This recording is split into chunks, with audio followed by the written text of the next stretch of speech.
आज तुम्ही बघू शकता 4-5 दिवस झाले किती मोठ्या प्रमाणात रिमझिम पाऊस पडत आहे आणि त्या पावसाने रोडची काय अवस्था झालेली तुम्ही बघू शकता। आज ही लहान लहान मुले दररोज शाळेत जातात, कोणाचा पाय घसरून पडतोय, कोणाचे बॅग भरलेली असते, कोणाचे कपडे भरलेले असते, त्यांना तसंच शाळेत जावं लागते। याच्यासाठी ना ग्रामपंचायत असेल, ग्रामपंचायतीतील सदस्य असतील, कार्यकर्ते असतील, त्यांनी सर्वांनी एकत्रित येऊन मुरम टाकण्याचा प्रयत्न केला पाहिजे, जेणेकरून आज तुम्ही बघू शकता वाड्या वस्ती किती प्रमाणात छोटी छोटी मुलं आहेत, त्यांना शाळेत जावं लागते आणि आज शाळेत जाताना त्यांची जर अशी अवस्था झाली तर मग आपण ग्रामपंचायतमध्ये आज जो समजा आपण बोलतो घरपट्टी वसूल केली जाते किंवा घरपट्टी भरल्याशिवाय कोणतंही हे काम होत नाही।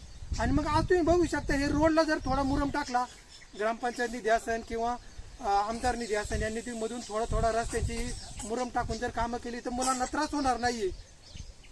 जर आज आपण एवढं ग्रामपंचायत सदस्य असेल किंवा सरपंच असेल किंवा आमदार खासदार यांना आपण निवडून देतो, हे कशासाठी देतो?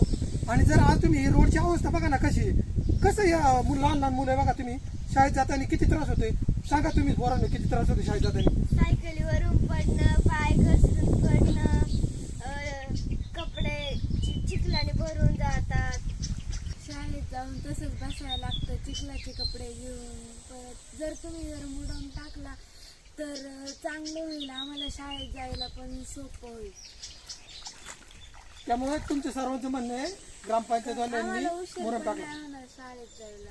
मग तुम्हाला या रोडमुळे उशीर पण होतो जायला अशा रोडमुळे। आणि हे बघू शकता तुम्ही, हा लहान मुलगा काल शाळेत चालला असताना त्याच्या पायाला दुखापत झाली बघा।